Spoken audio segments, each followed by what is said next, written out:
नमस्कार साथियों। सर्वप्रथम आप लोगों को अधिवक्ता दिवस की हार्दिक शुभकामनाएं। जैसा कि आप लोगों को ज्ञात है, आज 3 दिसंबर है।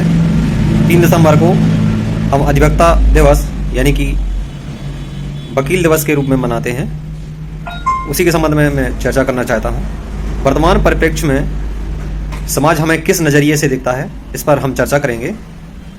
तो अधिवक्ताओं को कई लोग बहुत ही सम्मान देते हैं, जो कि एक अच्छी बात है और देना भी चाहिए।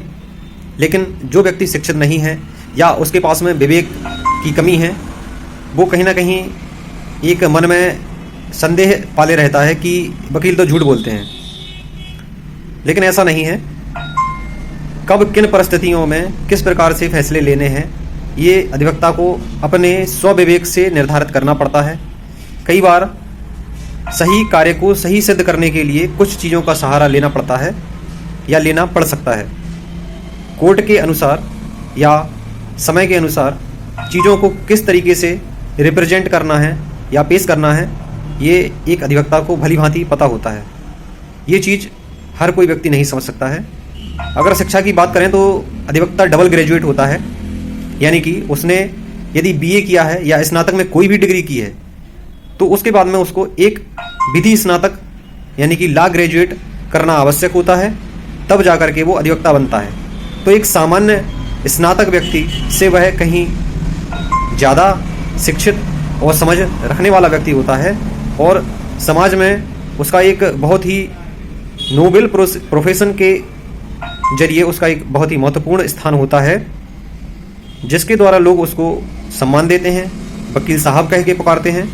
वहीं एक अन्य पहलू की बात करें, कुछ लोग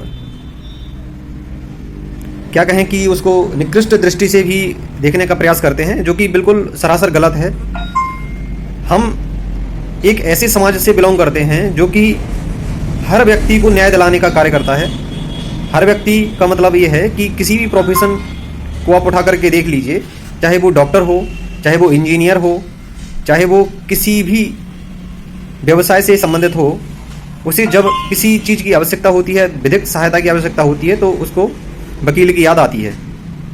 अभी कोई कॉमन बात हो जाए तो कोई भी व्यक्ति साधारणतः कह देगा कि फलां व्यक्ति के पास चले जाइए या वकील साहब के पास चले जाइए, आपकी वो मदद करेंगे, आपको पूरी तरीके से कानूनी सलाह देंगे और आपका काम वो करा देंगे। आपको बिल्कुल परेशान होने की आवश्यकता नहीं है।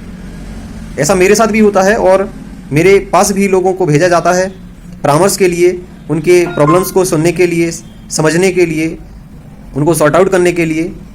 जिन व्यक्तियों को मैं जानता भी नहीं हूँ, ऐसे लोग मेरे पास में परेशान व्यक्तियों को भेजते हैं। अब ऐसे व्यक्तियों को ना तो मैं कुछ कमीशन दे रहा होता हूँ, ना ही मैं उनको जानता हूँ, ना मैंने उन्हें कभी देखा है।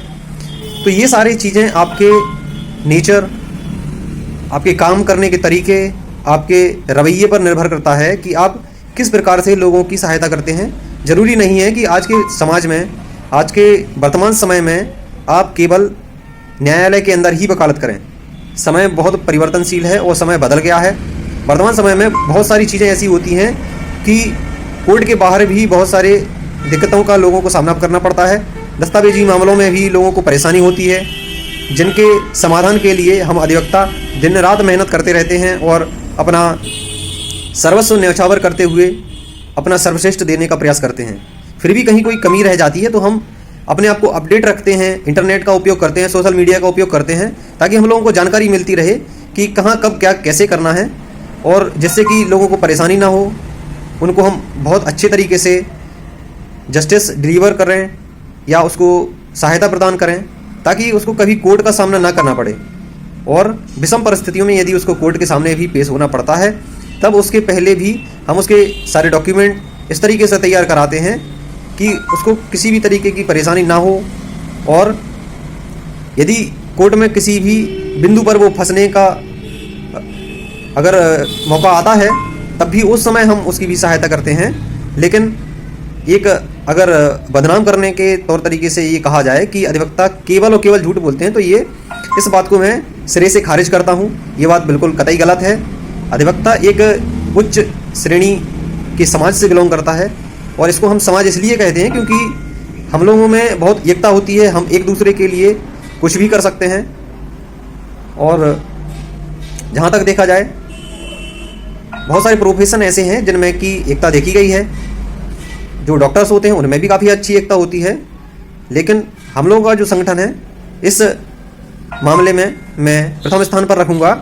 अधिवक्ता समाज की एकता काबिले तारीफ़ होती है, और जब हमें हमारे ही हक ना मिलें तब फिर जा कर के हमें कुछ ऐसे कदम उठाने पड़ते हैं जो कि लोगों को थोड़ा सा कष्टप्रद होते हैं।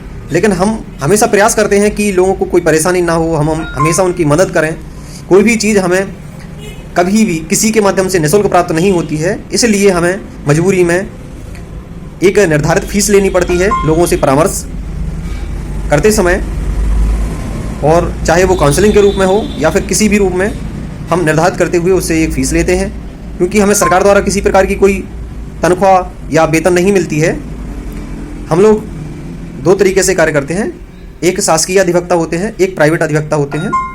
शासकीय अधिवक्ता जो हैं सरकारी वकील भी बोलते हैं हम इनको, और जो कि सरकार और पुलिस के पक्ष में बात करते हैं। और हम लोग जो प्राइवेट अधिवक्ता हैं वो किसी भी क्लाइंट के पक्ष में बात करते हैं। कोई भी जैसे क्रिमिनल केस होता है, क्रिमिनल केस में जो विक्टिम होता है, विक्टिम की तरफ से सरकारी वकील बोलता है, और जो अक्यूज्ड होता है या सस्पेक्ट होता है उसकी तरफ से उसको न्याय दिलाना है, यदि उसको गलत फंसाया जा रहा है तो उसकी तरफ से डिफेंस लॉयर होता है। डिफेंस लॉयर के रूप में प्राइवेट अधिवक्ता को हायर किया जाता है, और हायर करने के लिए सबसे जो वैलिड डॉक्यूमेंट होता है उसका नाम वकालतनामा होता है, जो कि कोर्ट में पेश करना होता है। ये शॉर्ट में मैंने आपको बता दिया है किस तरीके से इसका वर्किंग प्रोसीजर होता है। तो वीडियो काफ़ी लंबी हो गई है। आई होप आप लोगों को समझ में आ गया होगा कि मैं क्या कहना चाहता हूँ। तो ये जो समाज का जो रवैया है उसको थोड़ा सा बदलने की आवश्यकता है, और आप सभी इसी तरीके से सहयोग एक दूसरे का करते रहें ताकि किसी भी केस में हम सब आगे बढ़ सकें। अभी आरजीकर मेडिकल का जो केस हुआ था उसमें सभी अधिवक्ताओं ने बोल दिया था कि हम जो हत्यारोपी हैं उसका कोई भी केस नहीं लेंगे। तो एक प्रकार से ये डॉक्टरों का हम अधिवक्ताओं की तरफ से एक समर्थन था, और इसी तरीके से हम अन्य व्यवसायों का भी समर्थन करते रहेंगे, बशर्ते हमें भी सभी लोगों का समर्थन मिले। जरूरी नहीं है कि कैंडल मार्च निकाल कर ही समर्थन किया जा सकता है, दूसरे अन्य स्वरूपों में भी समर्थन किया जा सकता है, और ये हम करते रहेंगे। हम देश को बढ़ाने के लिए आगे आते रहेंगे और हमेशा अपना योगदान देते रहेंगे। जय हिंद, वंदे मातरम, भारत माता की जय। अधिवक्ता एकता जिंदाबाद।